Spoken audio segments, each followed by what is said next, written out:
Hello and welcome to Gamer Radio Zero. I'm the host, Mike Lasco, and I'm here with a special guest today. It's Andy Collins. He's the manager of rules design and development on Dungeons & Dragons 4th Edition. Andy, welcome to the show. Thanks, Mike. So, big announcement last night. I know everybody's excited. I've been checking the forums. There's all kinds of questions. People were trying to get onto our website. There were so many people hitting it that the D&D site went down.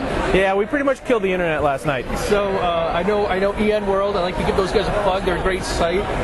They had trouble because so many people were going there for info. So it's it's sad that we're having problems, but it's a pretty world-class problem to have. So many people are doing that. So, but the big question is, really, what's this mean about the game? We talked about the digital initiative stuff. We talked about all these offerings, all these bonuses, the character creator, and that's great. And people are excited about that. But really, what the question I see that everybody keeps bringing up is, what is changing? What is the game? What is 4th Edition? Right. What does this mean for my character? What does this mean for my campaign? Exactly. In the short term, it means absolutely nothing. Okay. Keep playing your games. I've got games at home that are continuing unchanged by this, and that's the way we want everybody else to be playing right now. They've got months and months to finish up their favorite storylines, to play their characters, that sort of thing. Nobody needs this to change anything they're doing in the short term. But over the next 6 to 10 months, we're going to be showing people a lot of the cool stuff that's going on and hope that gets them jazzed to start their next campaign. Right. As far as what it means for the game itself, it's a variety of things, big and small. Obviously, along the way, we're tackling the little things, the sort of niggling little mechanical details that slow people's games down. Right. Grapple checks, timing of saving throws, and immediate actions, and things like that. But those are the easy things. Those are what we call in the design world the low-hanging fruit. Right. So those are the things that you could identify, and that you knew you had to fix that. Exactly. But that's sort of the small potatoes. What we really wanted to do was re-examine how Dungeons & Dragons does the things that it does well, and how can we make them do those better. Capture what's great about the game, what's been commanding people to play it for the last 30 plus years now, and turn those up to the highest volume we can while clearing away some of the chaff that gets in the way of people really enjoying their game around the table. So one of the things that Bill Slavicsek said, the director of R&D for D&D, said last night that I thought was of interest to me was that right now the sweet spot seems to be between level 7 and 14 in D&D, and that the goal now is to make the sweet spot, and it's going to have 30 levels? Is that 30 levels, yeah. So he said the sweet spot's to have it be from level 1 to 30. So is that even possible, or? I think it's absolutely possible. We've been talking a lot over the last couple of years about what makes the best parts of D&D the best parts, the best levels, the best classes, those sorts of things. And it's really a combination of factors, but I think most of it is just that there are a certain band of levels where the math and the complexity of D&D is just right. Characters have the right number of options. Right. Monsters are the right complexity. Combats last the right number of rounds. Rounds of combat last the right amount of time. But you go less than that, you go more than that, the game is either not entertaining enough or just too cumbersome to play. So what we want to do is find the realities of the game that make those places the sweet spot and replicate that across the band of levels.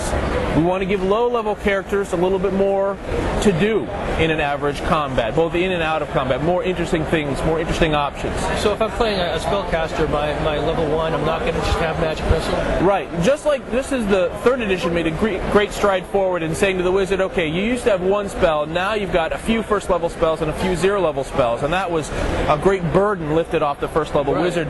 We're going to take that a step further and say, no, you know what? Your wizard's wizard's never really going to run out of cool stuff to do. At no point will the first level wizard have to go, well, I'm out of spells, time to pull out the crossbow and start shooting. Because that's not what being a wizard is about. Right. Being a wizard is about blasting people with magical energy. Save the crossbows for the fighters and those sorts of guys. Right, okay. So a lot of us have characters in 3.5 right now, and you know, these characters that we've been playing for years, and we love them. And you know, one of the fears is, okay, 4th edition comes along, what does that mean for my character? Now, in the past, there's been character conversions.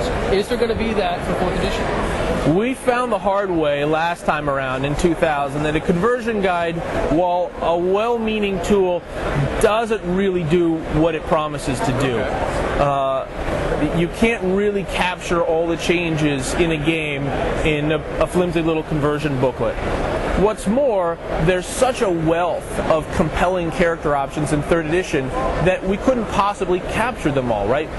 We're not going to be able to tell you how to recreate your binder or your incarnate or your crusader right out of the gate in the game. We just can't. We can't replicate 8 years of game product in the short number of months that we've had to create this game.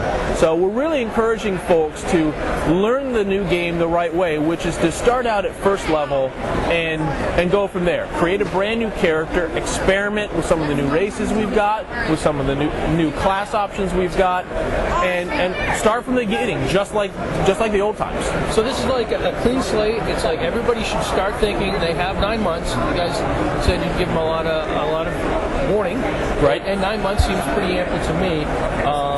So start thinking about starting new, about what that character could be, and you know, maybe this can be an opportunity, really, somebody to say, hey, you know, what do I think I'd really like starting new, starting from the ground up. Exactly. I would say over the coming months, we're going to show people some of the new options that are available to them, and we hope that those spark a lot of imagination, a lot of creativity. Oh, that's what I can do with my wizard now. Oh, well, I want to play another wizard, but with these new rules. Or, what, you mean clerics are like that now? Oh, okay. I never really wanted to play a cleric before, but now I want to give it a try.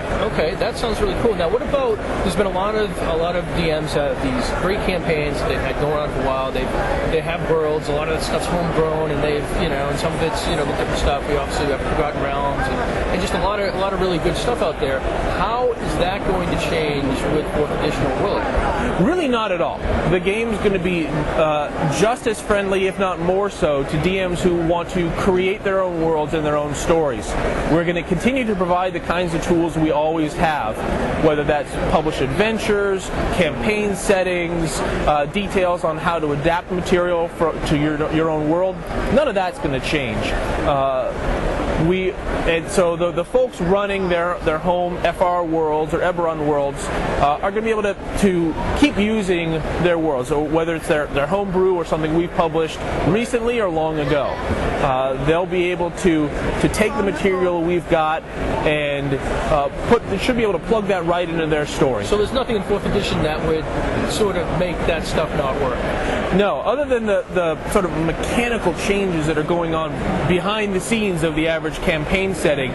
There's nothing in the game that's suddenly saying, well, you know, arcane spells, no, they don't exist anymore, right. Or we've radically changed the way that divine magic works, or dragons don't exist, or nothing of that sort. Okay.